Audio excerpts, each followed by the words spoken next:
इसलिए आप यहाँ लिखने पे कम, समझने पे ज्यादा ध्यान दीजिए। आगे बढ़े, अब ये टॉपिक पे आते हैं। इसमें जो हम लोग पढ़े थे सबसे पहले जो पढ़े थे हम लोग संख्या के प्रकार में, हम लोग पढ़े थे प्राकृत संख्या, पढ़े थे ना? Yes sir.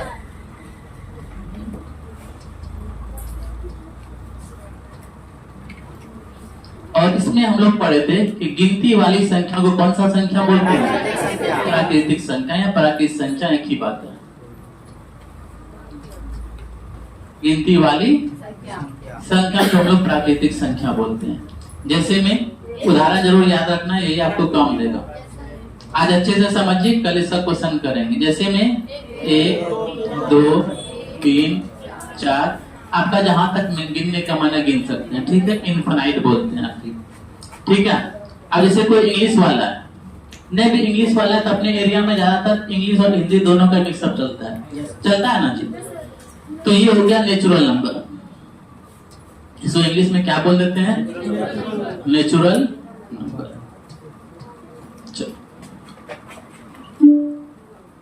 चलिए, प्राकृतिक संख्या के बाद हम लोग जो दूसरा टॉपिक देखे थे वो देखे थे पूर्ण संख्या। समझना ज्यादा जरूरी है, पहले समझिएगा, फिर उसके बाद इसका क्वेश्चन कर लेंगे। और क्वेश्चन से ही पता चलेगा कि हाँ आप समझ रहे हैं कि नहीं समझ रहे हैं। और इसको इंग्लिश में बोलते हैं होल नंबर। कुछ ने उस दिन भी बताए थे कि यदि आप गिनती वाली संख्या में 0 आगे में लगा दो, ठीक है? 0 आगे में लगा दो, क्या बन जाएगा? पूर्ण संख्या, ठीक है? तो कुछ ने करना 0 अटैच कर देना आगे में, वही मेरा क्या बन जाता है जी? पूर्ण संख्या। उदाहरण के तौर पे इसका हो जाएगा, 0 1 2 3 4। आप इसको इनफाइनाइट तक गिन सकते हैं, पढ़े थे ना? चलिए, इसके परिभाषा को देने की जरूरत नहीं, जब आपको पीडीएफ देंगे उसमें सारा बात लिखा रहेगा, बस आपको इसको देखना है, ठीक है? क्लियर है? आपका मैथ का कंटेंट सीटेट का सबसे इजी रहता है। दुनिया का जितना कंपटीशन है, सारे कंपटीशन में सीटेट का मैथ का कंटेंट सबसे इजी है, सबसे इजी, ठीक है ना? तो आप गौर कीजिएगा और कोई एग्जाम से कंपेरिजन करके। तीसरा पढ़े थे पूर्णांक, क्योंकि आप में क्वेश्चन भी 1 to 5 से ही क्वेश्चन पूछता है, लगभग क्वेश्चन। पूर्णांक संख्या, और इसको इंग्लिश में क्या बोलते हैं जी? इंटीजर बोलते हैं, ठीक है? पूर्णांक में हम बात किए थे कि पूर्णांक संख्या असल में एग्जैक्ट नंबर होता है, ठीक है? और इसमें सारा संख्या शामिल, लेकिन नंबर क्या रहना चाहिए? एग्जैक्ट। एग्जैक्ट का मतलब हुआ, जैसे आप अपने भाई की संख्या के बारे में बात करेंगे, जैसे आपसे पूछे आपका भाई कितना बोलिएगा? 2 3 4 5, ऐसे बताइएगा ना? एग्जैक्ट नंबर बताते हैं ना जी? भिन्न में तो नहीं बताते हैं, दशमलव में तो नहीं बताते हैं। उसी तरह आपका पूर्णांक संख्या होता है, जिसको हम लोग क्या बोलते हैं? इंटीजर बोलते हैं या पूर्णांक बोलते हैं। इसमें अगर बात करें उदाहरण के तौर पे तो नेगेटिव में जितना नंबर उठा लीजिए, -∞ से जितना नंबर उठा लिए, एग्जैक्ट नंबर होना चाहिए। -3 -2 -1 0 1 2 3, जहां तक जा सकते हैं, इधर गिनते गिनते इनफाइनाइट तक, सारा एग्जैक्ट नंबर आपका पूर्णांक संख्या में शामिल है। क्लियर है बात? सारा एग्जैक्ट नंबर आपका पूर्णांक संख्या में शामिल है, ठीक है? अब आपसे पूछा जाए कि सर बताइए तो पूर्णांक संख्या को परिभाषित कैसे करें, तो सीधा सीधे देखें तो इसमें प्राकृतिक संख्या है। Yes sir. कलर चेंज करते हैं, इसमें प्राकृतिक संख्या है जी। ये आपका प्राकृतिक संख्या है, और ये 0 लगा देंगे तो पूर्ण संख्या भी मिल सकता है ना? पूर्ण संख्या भी मिल सकता है अगर पूरा पूरी का बात करें तो। और ये पार्ट जो है, ये प्राकृतिक संख्या का ही ऋणात्मक पार्ट है कि नहीं है? ऋणात्मक पार्ट का मतलब होता है माइनस लग जाना आगे में, है ना? तो प्राकृतिक संख्या, पूर्ण संख्या और प्राकृतिक संख्या के ऋणात्मक पार्ट को ही हम लोग पूर्णांक कहते हैं। क्या कहते हैं? पूर्णांक। क्लियर है बात ना? क्या बोले? प्राकृतिक संख्या, पूर्ण संख्या और प्राकृतिक संख्या के ऋणात्मक भाग को ही हम लोग क्या बोल देते हैं? पूर्णांक। लेकिन आपको इसको याद न रखना बेकार है, बस समझ लेना है क्वेश्चन बनाने के लिए। और सीटेट में आपको उतने सा मेहनत करना जितना सा से क्वेश्चन बन जाए, उससे ज्यादा दिमाग मैथ में लगाने नहीं है। क्लियर है बात ना। अब इसे मान लीजिए इसको खूब आप रट लिए बैठा के, 4 बार आपको रटवा दिए, चलो ये रटो बैठ के प्राकृत संख्या, पूर्ण संख्या और प्राकृत संख्या ऋणात्मक पार्ट को पूर्णांक करते हैं और क्वेश्चन आया, मिर्ची न लग जाएगा? वहीं बैठे घर आना शुरू कर दोगे कि भूखा गए थे, आखिरी क्लास था मैथ वाला का, जुल्फिकार सर रटवा रहा था बैठ के, को क्वेश्चन ने फंसा। ठीक है, इसीलिए पढ़ना उतने है जितना सा क्वेश्चन फंसे। क्लियर है बात ना, पढ़ना उतने, इसको लेकिन समझ रखना जरूर है आपको क्या पूर्णांक क्या होता है। क्लियर है बात ना। फोकस वहां पे करवाएंगे जहां से क्वेश्चन आता है। यहाँ तक हम लोग पहले भी पढ़ चुके थे, आगे बढ़े अब। चलो इसके बाद हम लोग आ जाएंगे चौथा नंबर पे, परिमेय संख्या। परिमेय संख्या आप लोग में ना के बराबर पूछता है, बस समझ रहना चाहिए परिमेय संख्या कहते किसमें। ठीक है, परिमेय संख्या, परिमेय संख्या वैसा संख्या होता है जिसे हम P बटे Q के रूप में लिख सकते हैं। क्लियर है बात। परिमेय संख्या वैसा संख्या होता है जिसे हम P बटे Q के रूप में लिख सकते हैं। तो पहला पॉइंट ये ध्यान दीजिएगा, जिसे हम क्या कर सके, P बटे Q के रूप में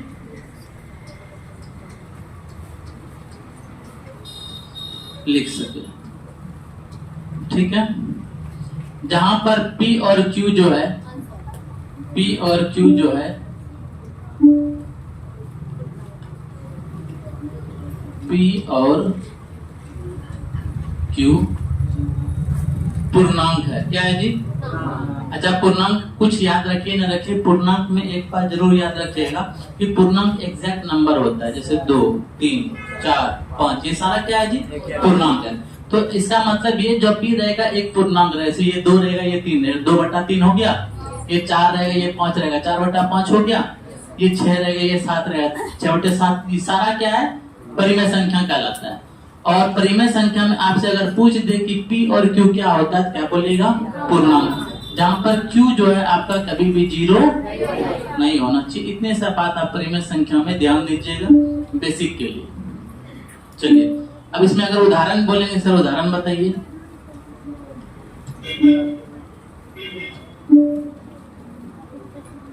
ठीक है, उदाहरण बताइए। तो उदाहरण पे आते हैं। हमको बोला ना जी वैसा संख्या जिसको हम P बटे Q के रूप में लिख सके। तो जैसे में हम P पूर्णांक, 2 पूर्णांक है कि नहीं है, और Q पूर्णांक है तो 3 पूर्णांक है कि नहीं।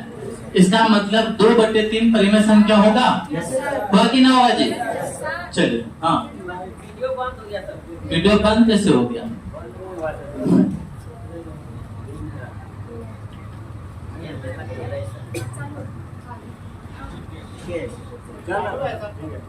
ठीक, चलिए तो 2 बटे 3 परिमेय संख्या हुआ कि नहीं हुआ? उसी तरह P पूर्णांक है तो 3 पूर्णांक है कि नहीं, और Q पूर्णांक है तो 4 पूर्णांक है कि नहीं। तो 3 बटे 4 भी परिमेय संख्या, 6 बटे 7 भी परिमेय संख्या, और √2 बटे 3 भी परिमेय संख्या, और 4 बटे √7 भी परिमेय संख्या, और 6 बटे √5 भी परिमेय संख्या। सारा परिमेय संख्या है क्या नहीं है जी? है क्या नहीं है जी? जो पुराना स्टूडेंट है सारा परिमेय संख्या है? पक्का? अच्छे से सोच लो, अच्छे से सोच लो। नहीं है परिमेय संख्या। हम आपको क्या बोले, परिमेय संख्या रखने के लिए। अच्छा एक बात बताते हैं, ठीक है, एक बात बताते हैं। आप यहाँ से मान लीजिए सनौरा निकल रहे हैं, ठीक, और हनवारा पुल के पास मामू खड़ा है। मामू जानते हैं ना, पुलिस खड़ा है, ठीक। तो वो 3 कंडीशन जरूर देखता है। सबसे पहला कंडीशन हेलमेट देखता है ना जी। दूसरा कंडीशन देखता है कि अच्छा हेलमेट है इसके पास, इसका डीएल, अगर उसको पैसा लेने का मन है ना, किसी तरह से भी पैसा ले लेगा आप लोग से, मानते कि नहीं मानते हैं। दूसरा कंडीशन देखता है कि आपके पास डीएल है कि नहीं, ठीक। उसके बाद फिर होगा तो कागज पत्र भी देख लेगा। तो उसी तरह से यहाँ भी कंडीशन है, आप परिमेय संख्या बोल रहे हैं लेकिन इसको तो चेक करो, ये P है ना। हम आपको अभी तुरंत बताएं कि ऊपर वाला P होता है और नीचे वाला क्या होता है, Q होता है। तो ये P है तो ये पूर्णांक होना चाहिए ना, ये P है तो ये पूर्णांक होना चाहिए। क्या √2 एग्जैक्ट नंबर है? कहीं हम आपको उदाहरण में बताए थे, थोड़ा सा नीचे करते हैं। कहीं उदाहरण में दिखा आपको √2? हम बोले थे कि परिमेय संख्या हमेशा एग्जैक्ट नंबर होता है, और √2 जो है ना, जो संख्या रूट में आ गया वो एग्जैक्ट नंबर नहीं है। ठीक है, जैसे √2 बोले ना, √2 का मान होता है, √2 का मान होता है लगभग 1.414 और बढ़ते रहता है। ठीक है, देखो दशमलव में आ गया। क्या अभी अपने भाई को ऐसा बोलिए कि हाँ मेरा भाई 1.4 गो है? जब नहीं बोल सकते तो परिमेय संख्या है ये ना। क्लियर है बात जी? चलिए आगे बढ़े। इसका मतलब ये परिमेय संख्या है? नहीं है। ये है? ये है। अब इसमें एक कंडीशन और है, जैसे हम लिख दिए 3/√4। ठीक है, अब बताइए तो ये है कि नहीं है? इसको थोड़ा नीचे लाते हैं। लिख दिए 3/√4, लिख दिए ना। अब आपको पूछ लिया, मान लिया एक क्वेश्चन तो पूछ ही लेता है, लेकिन कम ध्यान देता है सीटेट वाला इस पे। ये भी बताते हैं। इस क्वेश्चन बीपीएससी में ज्यादा पूछता है। एक क्वेश्चन पूछ सकता है बीपीएससी में कि निम्नलिखित में से कौन परिमेय संख्या है, या फिर कौन परिमेय संख्या नहीं है। सीटेट में कभी कभार बाय चांस पूछ लेगा, पूछ देगा, क्योंकि सीटेट के पास 1 से 5 तक जितना भी चैप्टर रहता है ना, खास करके 5, 6 और 7, ये 3 क्लास के मैथ से आपका क्वेश्चन रहता है। ठीक है, 6, 7 तो हम आपको हायर लेवल बता दिए। पिछला 5 साल का अगर क्वेश्चन दिखलाएंगे ना आपको, तो एक भी क्वेश्चन आपका प्रतिशत का नहीं पूछा। इसमें क्या प्रॉब्लम है?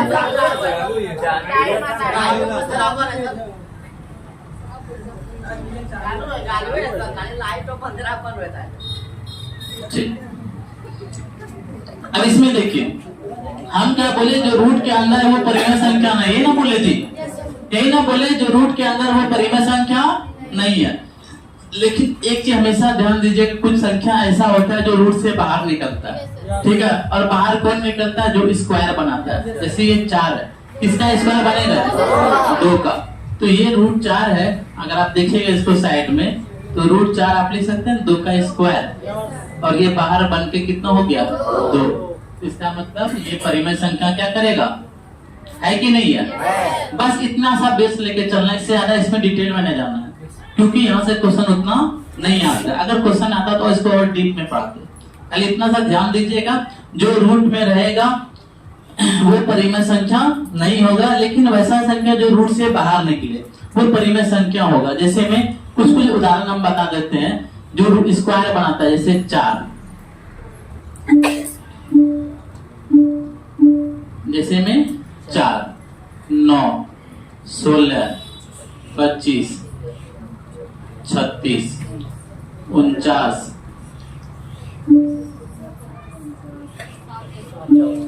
64, 81, 100।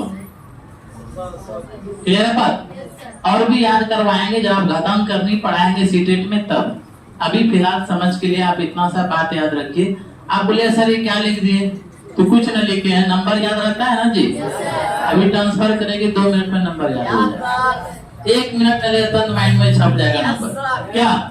चलो, 2 का स्क्वायर 4, 3 का स्क्वायर 9, 4 का स्क्वायर 16, 5 का स्क्वायर 25, 6 का स्क्वायर 36, 7 का स्क्वायर 49, 8 का स्क्वायर 64 और 9 का 81 और 10 का 100।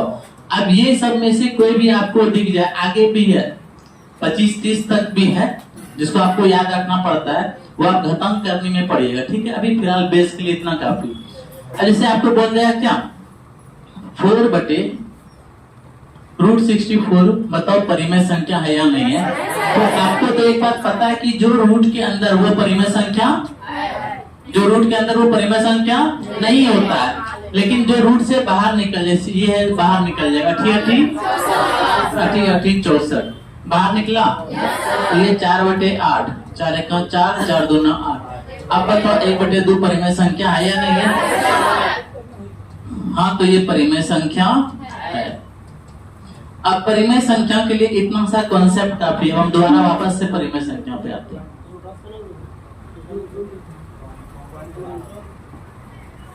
चलिए, ये है ना परिमेय संख्या। परिमेय संख्या के बारे में क्या बताएं? वैसा संख्या जिसे हम P/Q के रूप में लिख सके उसे क्या बोलेंगे? परिमेय संख्या। लेकिन P और Q क्या रहना चाहिए? पूर्णांक रहना चाहिए। क्या रहना चाहिए? पूर्णांक रहना चाहिए, जहाँ पे Q का मान 0 नहीं होना चाहिए। दूसरा बात, अगर P और Q कभी रूट में आ जाए तो वो परिमेय संख्या नहीं होगा। फिर तीसरा बात ये बताए, अगर वो रूट से बाहर निकल सकता है ना, अगर वो रूट से बाहर निकल सकता है तो रूट से बाहर क्या करेंगे, उसको निकाल देंगे। क्लियर है? चलो, इतना सा बात आपको परिमेय संख्या में रखना है। आगे बढ़े जी, इससे ज्यादा डिटेल में जानने की जरूरत नहीं है। अच्छा, आप बोले सर लिखना था, लिखने का जरूरत नहीं है आपको। ये समझ में आ रहा है ना? दिक्कत तो नहीं हो रहा है? एक बार रिपीट कर देंगे अगर दिक्कत होगा तो, ठीक है। अब हम लोग आते हैं और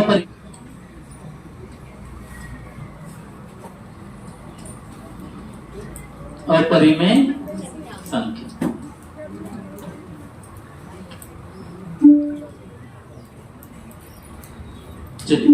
अपरिमेय संख्या ठीक उल्टा। परिमेय संख्या में देखें ना, जिसको हम लोग P/Q के रूप में लिख सके उसे क्या बोलेंगे? परिमेय संख्या। लेकिन अपरिमेय संख्या होता है जिसे हम P/Q के रूप में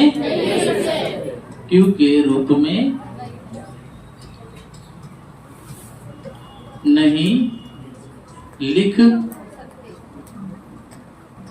सके। क्लियर है बात? इसे हम बोलते हैं अपरिमेय संख्या।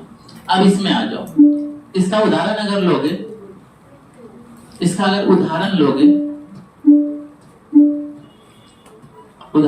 लोगे, तो हम सोचे ना कि वैसा कौन सा संख्या है जिसको हम लोग P/Q के रूप में नहीं लिख सकते। तो देखते हैं, एक तो आपको दिख रहा है रूट वाला केस ना, सारा रूट वाला जो रूट के अंदर नंबर रहता है, सारे संख्या मेरा अपरिमेय संख्या का रहता है। ठीक, जो संख्या रूट से बाहर न निकले। जैसे में √2, एक चीज तो कंफर्म है कि कुछ नीचे में रहे ना रहे, एक ऐसा जो सबका है, ठीक है, एक बड़ा दिल वाला है, सबको दिल दे देता है ना जी, है कि ना सबका? चल, उसी तरह से √3 परिमेय संख्या है ना। √4 है क्या? नहीं है ये परिमेय संख्या। अब आप बोले सर √4 परिमेय संख्या क्यों नहीं है? क्योंकि ये बाहर निकल के क्या बन जाता है? 2। और नीचे में आप 1 दे सकते हैं, दिए ना। अच्छा, 2 आपका P कहला गया और 1 आपका Q कहला गया। P/Q के रूप में लिख दिए इसको। जैसे आप इसको P/Q के रूप में लिखिए, कैसा संख्या बन गया जी? परिमेय संख्या। कैसा बन गया? परिमेय संख्या। तो कुल मिला के 2 ही बात याद रखिएगा कि वैसा संख्या जिसे P/Q के रूप में लिख सके परिमेय होगा, जिसे नहीं लिख सके वो क्या होगा? अपरिमेय। बात क्लियर है? बाकी इसको डिटेल में नहीं जानना है, सीटेट कभी कभी इसको याद करता है। क्लियर है बात? सीटेट अभी आगे जो आएगा उसको मैं ध्यान देना, जैसे भाज्य संख्या और अभाज्य संख्या। और भाज्य संख्या से सीटेट जो है ना खानदानी क्वेश्चन पूछता है। खानदानी मतलब एक क्वेश्चन वहां से फिक्स है, आपको वैसी चीज पे फोकस करवाएंगे जहाँ से क्वेश्चन फिक्स रहता है, क्योंकि सारा बात तो आप मन में बैठा नहीं सकते हैं, लेकिन जहाँ से क्वेश्चन लगातार पूछा उसको तो गौर कीजिएगा ना जी। चलो, तो परिमेय संख्या क्लियर हुआ कि नहीं हुआ जी? न क्लियर हुआ तो एक बार कराइए 2 मिनट के लिए, ज्यादा ना, थोड़ा सा देखिए।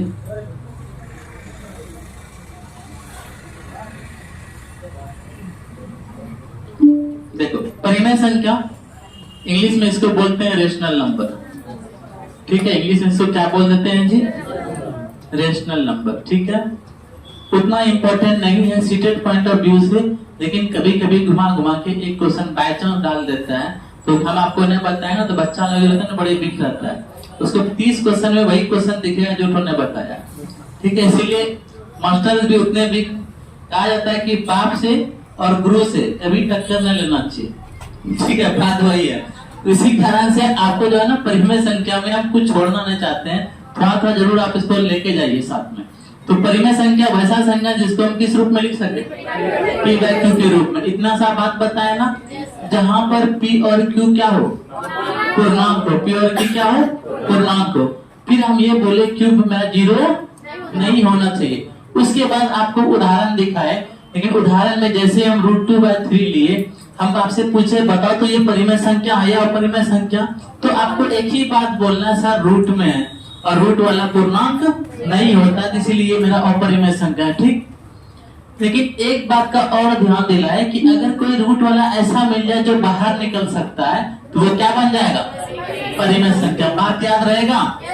फिर बोले बाहर कौन निकलता है जी? जो स्क्वायर बनाता है। क्लियर है? जैसे 1 का स्क्वायर क्या होगा, 2 का स्क्वायर क्या होगा, 3 का स्क्वायर क्या होगा। सारे को आपको याद करना है, कम से कम 30 तक। ठीक है, ये बेसिक क्लासेस इसमें याद नहीं करवाएंगे, लेकिन जैसे आप घटांक करनी पढ़ाएंगे ना, वहां पे आपको इसको याद करना पड़ेगा। क्लियर है बात? चलो आगे बढ़ते हैं।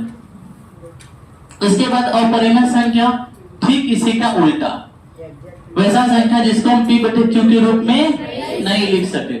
जैसे √2 बटे 1, √3 बटे 1, ये सारा मेरा कैसा संख्या है जी? तो कुल मिला के हम बोल सकते हैं वो सभी संख्या जो रूट से बाहर नहीं निकल सके वो कैसा संख्या होता है? अपरिमेय। जैसे √7, जैसे में √7, √8, √10, √12, ठीक है, √10, ठीक है। क्लियर है बच्चे? सारा कैसा संख्या? अपरिमेय संख्या। अच्छा, ये क्वेश्चन किया, ठीक है, देखते हैं जब लड़का का बिहा लगता है ना, बिहा समझते हैं जी? हाँ, दूल्हा जो बनता है, तो जब दूल्हा बनता है तो मान लो उसका लव मैरिज में है, घर वाला शादी लगाया, तो लड़का को बड़ा उत्सुक लगा रहता है कि हम वाइफ को देखे, वाइफ को देखे, वाइफ को देखे। होता है ना जी? होता है ना? होता है, असमंजस में रहता है। 4-5 दोस्त से पूछते रहता है, भाई से भी पूछते रहता है कैसी है कैसी है। उसी तरह जब आप बेसिक पढ़ते हैं ना, जिससे आप बेसिक पढ़ते हैं, बेसिक के बाद आपको एक चीज का हमेशा उत्सुकता लगा रहा है, सर इस पर क्वेश्चन कैसे बनाएंगे, होगा ना जीवन में? तो 1-2 क्वेश्चन इसमें दे देते हैं, ये देखते हैं अपने मन से। पीडीएफ में रहेगा एक क्वेश्चन। जैसे आपने क्वेश्चन पूछ लिया कि बताओ तो निम्नलिखित में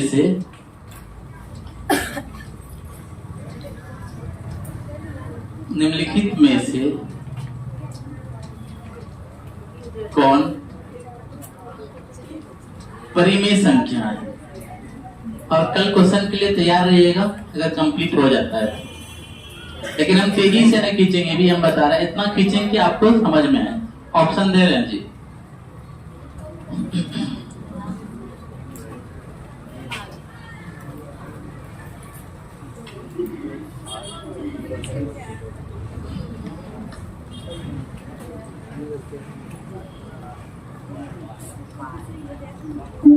पाई को बाद में लाएंगे, ठीक है?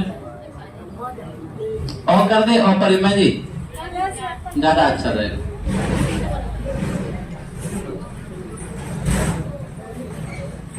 चलो, एक क्वेश्चन तो इसलिए बनता था, एक क्वेश्चन बनता था ना जी, क्योंकि बिना क्वेश्चन किए मजा ही ना आएगा। चलो बताओ, निम्नलिखित में से कौन अपरिमेय संख्या? कौन सा? सी नंबर, यही ना जी? हाँ, यही होगा पक्का। तो आपको पहचानने आना चाहिए। अगर आपसे क्वेश्चन पूछा भी सीधे जाओ ना, बस इतना सा पूछेगा कि कौन परिमेय संख्या और कौन अपरिमेय संख्या। तो कुछ ना आपको करना है। पहला नंबर, जैसे देखे कुछ स्टूडेंट 100% गारंटी एग्जाम में जैसे बैठेगा ना, अगर आप टेस्ट कम मारिएगा ना, सब दिन आपके साथ होगा। 10 क्वेश्चन, 6 क्वेश्चन, 8 क्वेश्चन गलती बनना ही बनना है अगर टेस्ट न मारिएगा। तो इसलिए इस चीज का ध्यान दीजिएगा, क्योंकि हम एग्जाम देते रहते हैं, हमको पता है ना क्या हिसाब किताब, जाना हुआ क्वेश्चन कहाँ सा प्रैक्टिस कम है तो नहीं लगता। क्रिकेट खेलते हैं ना जी, 1.5 दिन बाद क्रिकेट खेले, वही चीज यहाँ भी प्रैक्टिस। खराब क्वेश्चन भी न बनता है, ठीक है, जब आप प्रैक्टिस न करते हैं। इसीलिए इस चीज को सुधारने के लिए अभी तो पहली बार क्लास अरेंज हो रहा है। किसी भी क्लास को अरेंज होने में कम से कम 10 दिन। यार मेरा नहीं होगा, क्यों नहीं होगा? क्योंकि ये रूट से बाहर निकल के कितना बन जाता है?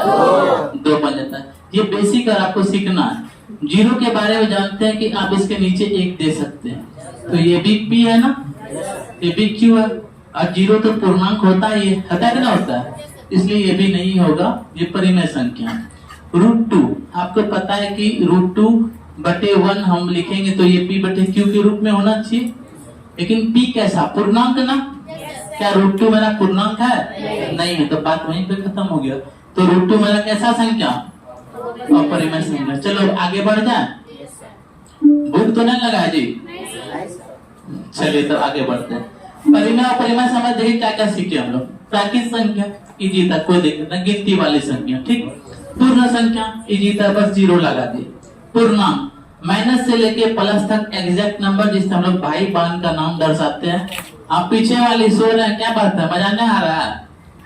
आपका 1 to 5 है कि 6 to 8 है? क्या नाम है आपका? क्या नाम है? उम्मे ऐमन। हाँ जी, उम्मे ऐमन। पिछले सेशन में एक उम्मे कुलसुम थी और आप एक उम्मे ऐमन है। आप कहाँ उम्मे कुलसुम है? हाँ, क्या आपका मैथ ना है क्या? तब क्या के लिए सो रहे हैं? न मजा आ रहा है या फिर दाढ़ी ज्यादा बढ़ गया? ये कोचिंग संभालने में ही दाढ़ी बढ़ गया, टाइम ही नहीं मिलता। ठीक है, कारण वही है। यहाँ ध्यान दीजिए, थोड़ा मेहनत कीजिए। मैथ में एक चीज हमेशा याद रखिएगा, हम बता रहे हैं जैसे 5 सब्जेक्ट होता है ना, 5 सब्जेक्ट में आप लोग किसी भी सब्जेक्ट पे कम ध्यान दीजिएगा। ठीक है, मतलब कम ध्यान देने मतलब पूरा अगर नहीं रहिएगा सीटेट नहीं निकाल पाइएगा। ठीक है, निकालना कैसे? टीचर का काम क्या है जी? टीचर का काम ये है, चलो 30 क्वेश्चन है ना, मैथ है 30 क्वेश्चन है, आप मैथ में कुछ नहीं जानते, ठीक है, मान लिया नहीं जानते, लेकिन 10 क्वेश्चन के लायक तो आपको नंबर दिलवा सकते हैं। इतना तो कर सकते हैं कि आप मैथ से कम 10 से 15 क्वेश्चन खींच दीजिए। जो खराब बच्चा उसका बात कर रहे हैं, जो बढ़िया बच्चा है वो नंबर चुन देता है मैथ में। ठीक है, तो कम से कम यहाँ पे सीरियस रहा कीजिए। ठीक है, हम जानते हैं लड़की ये प्रॉब्लम होता है, लड़की को भूख भी ज्यादा लगता है, मेहनत भी बेचारी लड़की लड़का से ज्यादा करती है, घर का काम भी करती है, क्या बहुत प्रॉब्लम है लड़की को। लड़की यहाँ तक पढ़ने है, बेचारी को आने में कितना कमजोरी लगा होगा, क्या जी कमजोरी नहीं लगा होगा क्या जी? तो हम मानते हैं, लेकिन फिर भी यहाँ जब आ गए, यहाँ आकर सोइएगा तो कैसे काम चलेगा?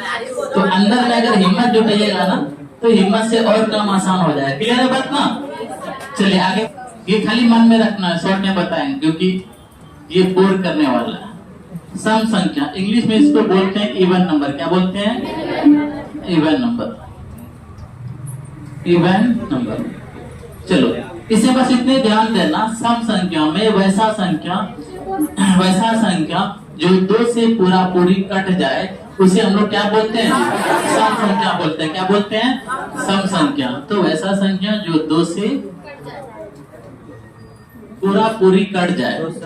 पूरा पूरी कट जाने का मतलब, पूरा कट जाना मतलब अपना भाषा हुआ, और हिंदी वाला भाषा बोलेंगे ना तो विभाजित हो जाए। ठीक है, जो 2 से पूरा पूरी कट जाए वैसा संख्या को कौन सा संख्या बोलेंगे? सम संख्या। क्लियर है बात? कट जाने का मतलब शेषफल 0 होना चाहिए। क्या होना चाहिए? 0। जैसे में उदाहरण जरूर याद रखिए, कुछ याद रखिए। जैसे में 2, 4, 6, 8, 10, जो कट जाता है 2 से 12 बढ़ते जाइए। ठीक है, अच्छा सब बात ठीक है जी। 0 कैसा संख्या? 0 सम संख्या आया नहीं है? 0 सम संख्या आया नहीं है? पक्का?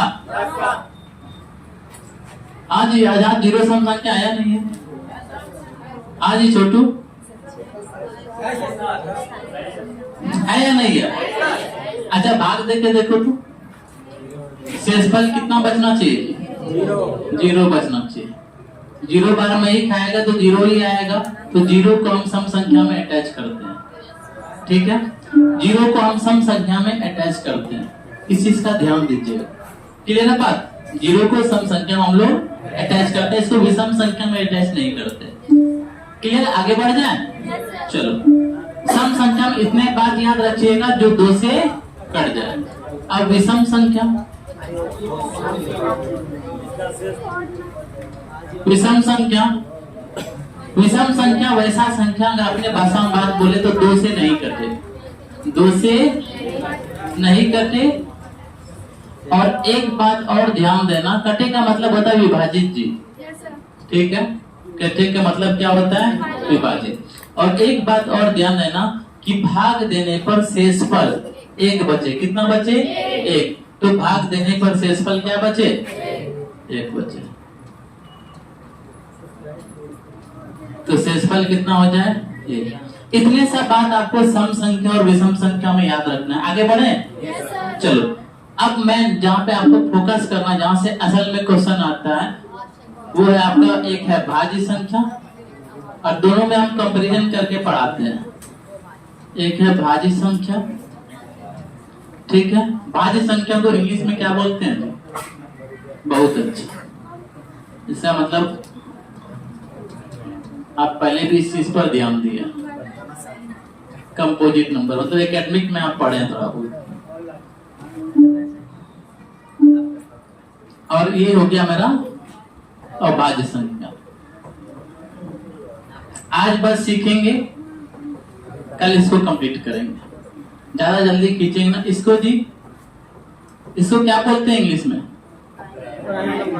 Prime number. ठीक है, प्राइमरी ना है, प्राइम नंबर है। अच्छा, यहाँ एक से एक कलाकार सा बच्चा है, ऐसा ऐसा बच्चा से मिला है ना, वो 2 दाई 10 बोलते हैं। ठीक है, तो यहाँ कलाकारी का कमी ना है, कलाकार भरमा रहे हैं। चलिए आगे बढ़े, चलिए आगे बढ़ते हैं। भाज्य संख्या और अभाज्य संख्या। भाज्य संख्या में ध्यान दीजिएगा, वैसा संख्या जिसका 3 या 3 से अधिक गुणनफल। अब बोलिए सर गुणनफल क्या होता है, वो भी बताएं। पहला पॉइंट ये ध्यान दीजिएगा, वैसा संख्या जिसका 3 या 3 से अधिक गुणनफल।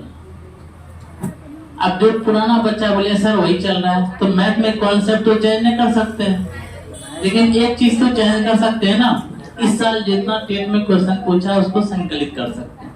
तो उसके लिए आप लोग तैयार रहिए। जो पुराना बच्चा बैठा हुआ है, कॉन्सेप्ट तो वही रहेगा। बचपन में सीखे थे 2 दूना 4, हम भी 2 दूना 4 है ना बोलेंगे जी। तो कॉन्सेप्ट में चेंज नहीं होगा, क्वेश्चन में भले चेंज होगा, क्वेश्चन नया मिल जाएगा, बाकी वही रहेगा। ठीक, चलो 3 या 3 से अधिक गुणनफल। अब बोलिए सर गुणनफल क्या होता है, उदाहरण की तरफ चलते हैं। ठीक है, उदाहरण की तरफ चलते हैं। जैसे हम उठा लिए 4, आपको ये देखना कि 4 किससे किसे करता है। 4 को काट कौन कर सकता है, वही उसका गुणनफल हो जाएगा। ठीक है, हाँ जी हसन, 4 को कौन कौन काट सकता है बताओ? 1 2 4। 4 को 1 काटेगा, 2 काटेगा, 4 काटेगा, कितना गुणनफल हुआ? यही है गुणनफल। यही कौन कौन है? गुणनफल। मतलब किसी भी संख्या को जो काटता है उसका क्या कहता है? गुणनफल। कितना गुणनफल इसका जी? हम क्या बोले, वैसा संख्या जिसका 3 या 3 से अधिक गुणनफल, उसे क्या बोलेंगे? भाज्य संख्या। क्लियर है बात? एक और उदाहरण लेते हैं, 6 को। ठीक है, एक मिनट। हाँ जी उनमें अहमद 6 को कौन कौन काटता है? टेंशन न लीजिए, हम आपको जगा रहे हैं, बैठे रहिए। हाँ बोलिए। 2 3 और 1 2 और 6, 3 ना? हाँ 3 भी। तो 1 2 3 और 6, 1 है, 2 है, 3 है और 6। अब 6 को देखो कौन कौन, ये 4 को काटा ना जी, इसका मतलब इसका गुणनफल हो गया। ये सारा ऐसा क्या हो गया? गुणनफल। ठीक है, ये इसका क्या हो गया? गुणनफल हो गया। अब क्या गुणनफल है? हम क्या बोले, वैसा संख्या जिसका 3 या 3 से अधिक गुणनफल हो, उस संख्या को क्या बोलते हैं जी? भाज्य संख्या। अब इसका उदाहरण लिख दे, समझ गए ना? गुणनफल कैसे निकालेंगे? अब आगे आ जाओ, उदाहरण लिखते हैं। अब यहाँ से क्वेश्चन आता है, और यहाँ से क्वेश्चन आपको बताते हैं। सीटेट तो पूछता ये बीपीएससी वाला भी पूछ लेता है आजकल। ठीक है, इसीलिए इम्पोर्टेंट है। उदाहरण के तौर पर सबसे पहले 4, क्योंकि 2 और 3 तो होगा ना, इसको साइड रखते हैं। 4 6 8 10, क्लियर है? अच्छा 9 ना है जी? 9 भी तो है, 10 भी है, 12 14 15 है, 16 17 18 20 और भी है। रहने दोस्तों, इतना से में आपका कॉन्सेप्ट क्लियर हो जाएगा। इतना सा मेरा अभाज्य संख्या, बाकी और भी अभाज्य संख्या। ठीक, अब बात तो सुनना, यहाँ से क्वेश्चन क्या क्या पूछ सकता है आपसे पूछेगा सबसे छोटा भाज्य संख्या बताओ तो। दिख रहा है ना कितना है जी? 4। आपसे पूछेगा सबसे छोटा विषम भाज्य संख्या, आप बताओ तो। सबसे छोटा विषम भाज्य संख्या क्या दिख रहा है? 9 होगा। देखो तो, थोड़ा सा कलर चेंज करो, क्या ज्यादा पसंद है क्या? ये है 4, है ना जी। आपसे पूछा जाएगा सबसे छोटा भाज्य संख्या, सबसे पूछा ना जाएगा, पूछता भी है, क्वेश्चन भी कल करवाएंगे इस पर। बस आज जो पढ़ा है ना उसका माइंड में ध्यान दीजिएगा। इसका सारा फोटो हम ग्रुप में भेज देंगे। कुछ लड़का का नंबर अभी जोड़े धीरे जोड़ रहे हैं, जोड़ देंगे, ठीक है। जो नया लड़का वो नंबर जरूर दे देना, और इतना निश्चिंत रहना कि आए हो यहाँ तो बिना निकलवाए नहीं छोड़ेंगे। मतलब हमारे तरफ से पूरा मेहनत रहेगा। बाकी आप घर में क्या कर दो तो हम देखने नहीं जा रहे हैं, और यहाँ से सीरियसनेस इतना कर देंगे कि आप लोग निकाल सकते हैं। क्लियर है बात? अब अभी तक इतना भी टीचर देखे होंगे यहाँ कोई बतौलियाबाजी नहीं करता है, तो आप बहुत हंसी मजाक करने करें तो आप लोग बोर हो जाइए, तो वो अलग चीज है, वो क्लास का ही एक पार्ट है। क्लास में आप पेडागोजी में पढ़ते हुए कि क्लास जो होना चाहिए कैसा होना चाहिए, रोमांच नहीं होना चाहिए, मजेदार होना चाहिए कि बच्चे को बोर ना हो, लगता है ना जी। तो बस वो एक पार्ट है। क्लियर है? आओ, सबसे छोटा भाज्य संख्या याद रखिएगा, कल इस पर क्वेश्चन बनेगा। 4 कितना जी? 4। ये क्वेश्चन आपसे पूछेगा। दूसरा क्वेश्चन पूछेगा प्रथम 3 भाज्य संख्या का योग। प्रथम 3 भाज्य संख्या का योग कितना हो जाएगा जी? क्या हो गया? क्या जिसका हो गया लगभग जी? प्रथम 3 भाज्य संख्या का योग जोड़ ले तो 4, 6, 8, 4, 4, 10, 8, 18। आपसे प्रथम 4 भी पूछ सकता है, प्रथम 5 भी पूछ सकता है। क्वेश्चन के लिए तैयार रहिएगा कल, ठीक है। क्वेश्चन करवाएंगे। और आपको बताया ना जिस तरह दुल्हा लड़का के लिए लड़की देखना इम्पोर्टेंट है, उसी तरह आपको थ्योरी पढ़ने के बाद ना क्वेश्चन करना इम्पोर्टेंट है। क्लियर है बात? चलो, प्रथम 3 भाज्य संख्या का योग हो गया 18। अब आ जाओ 9 पे। आपसे क्वेश्चन पूछे, ये तो फेमस है कि प्रथम विषम भाज्य संख्या क्या होता है। तो ये 3 बात कम से कम याद रखिएगा। देखना इसी से क्वेश्चन निकल रहा है ना, प्रथम विषम। और आपको सीटेट यही सब पूछता है, कुछ अलग नहीं है। बस आपको दिखाने वाला रहना चाहिए, और इतना टाइम आपके पास एग्जाम में रहना चाहिए कि आप उसको 30 क्वेश्चन में कम से कम 20 क्वेश्चन देख सके। प्रथम विषम भाज्य संख्या कितना हो जाएगा जी? 9। ये हो गया आपका सारा भाज्य संख्या का कहानी। इसमें और डिटेल नहीं पढ़ेंगे, लेकिन आज के लिए फिलहाल इसमें इतना रहने देते हैं। आगे आ जाओ भाज्य में, इसको छोटा करते हैं। चलिए, और भाज्य संख्या में ध्यान दीजिएगा कि वैसा संख्या जिसका सिर्फ और सिर्फ 2 गुणनफल। कितना गुणनफल? 2 गुणनफल। अच्छा, भाज्य संख्या में कितना गुणनफल जी? 3 या 3 से अधिक गुणनफल, लेकिन अभाज्य संख्या में 2 गुणनफल। ठीक है। तो सबसे पहला पॉइंट ये ध्यान दीजिएगा कि अभाज्य संख्या में आपका पहला पॉइंट में 2 गुणनफल। ठीक है, क्लियर है बात? चलो, दूसरा बात ध्यान दीजिएगा कि अच्छा 2 है तो 2 कौन कौन, ये भी तो ध्यान देना है। तो 2 में से पहला तो 1 होता है, आपको बताया ना 1 सबका है तो 1 हो गया। दूसरा खुद वही नंबर होता है, जैसे यहाँ पे 2 है ना तो 2 खुद हो जाएगा। ठीक है, चलो अब उदाहरण का बात करते हैं, चेक करते हैं कौन कौन अभाज्य संख्या।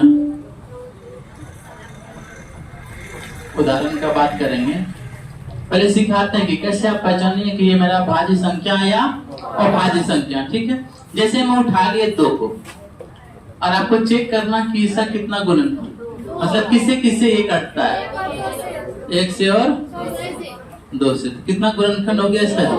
2 हुआ। तो 2 बताओ, 2 मेरा भाज्य संख्या की अभाज्य संख्या? अभाज्य संख्या, सीधा सीधी। तो 2 मेरा अभाज्य संख्या। उसी तरह 3 को चेक करो, किसे किसे कटेगा, 1 से और 3 से। तो ये भी मेरा कैसा संख्या?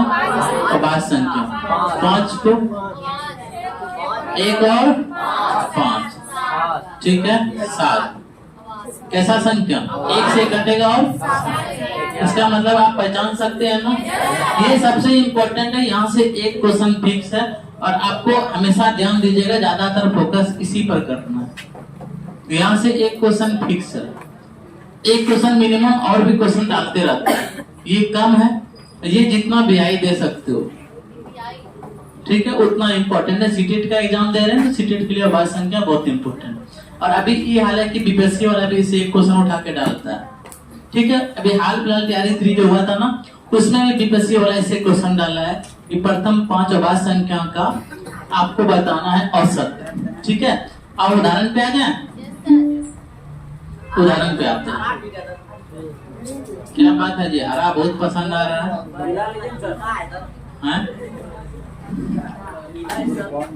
चलो उदाहरण पे आ जाते हैं। किस पे आ जाएंगे?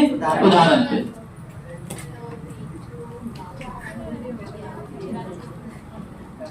दो आपका अभाज्य संख्या, बस थोड़ा देर और समझ कीजिए, क्लास इंडी होने वाला है।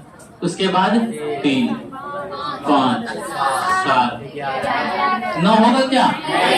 क्योंकि 9 के बारे में जैसे आप सोचिएगा तो 9 को 1 भी काटता है, 3 भी काटता है और 9 भी काटता है। 3 को हो गया, होगा जी? नहीं होगा। 11, 13, 17, 19, बहुत अच्छा। 21 होगा, 23,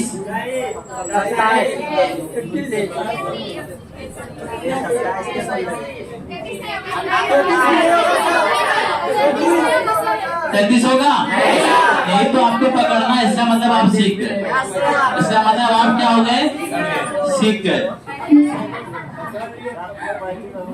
चलिए 31 हो क्या? 35 होगा जी? 35 भी ना होगा, बहुत बढ़िया। 37 के बाद 39 होगा। ये सर वाला कौन सा? यही कारण से जो है ना आपका पूर्वक बन जाते हैं।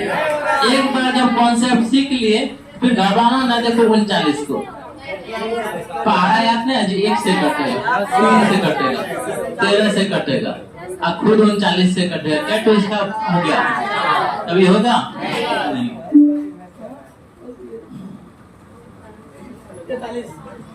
41 के बाद 43, 47, 49 भी, 51, 53, बढ़ते जाएंगे। अब उतना न करना, बस देखो ये मेरा अभाज्य संख्या, ठीक है। अब इसमें क्या क्या आपसे सीटेट पहले पूछ चुका है, वो हम लाइन बाय लाइन बताते हैं, फिर हम इसको कल क्वेश्चन के तौर पे करेंगे, तब ध्यान में रहेगा, ठीक। सबसे पहला क्वेश्चन पूछता है इसी के बारे में, सबसे पहला क्वेश्चन आपका इसी के बारे में पूछता है। ये क्वेश्चन है आपका, सबसे छोटी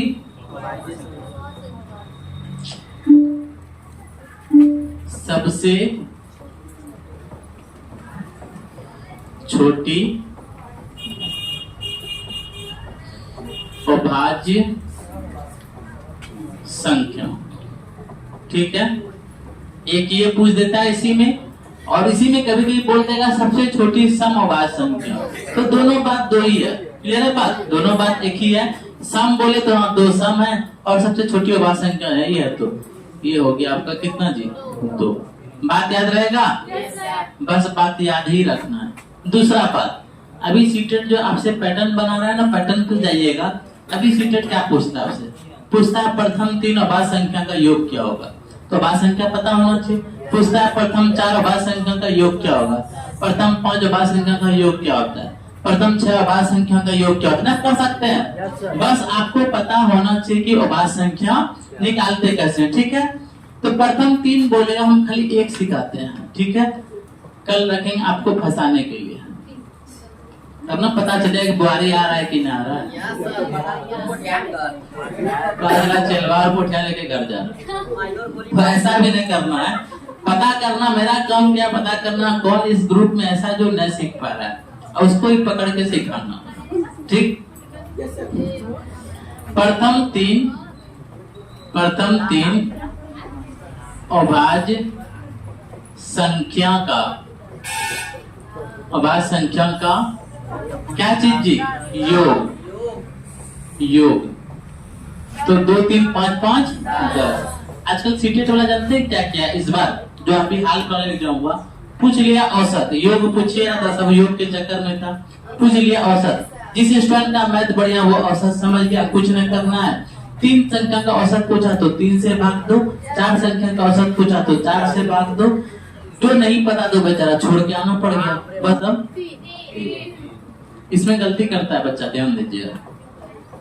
सबसे छोटी विषम अभाज्य संख्या, तब क्या हो जाएगा जी? 3 हो जाएगा। क्लियर है?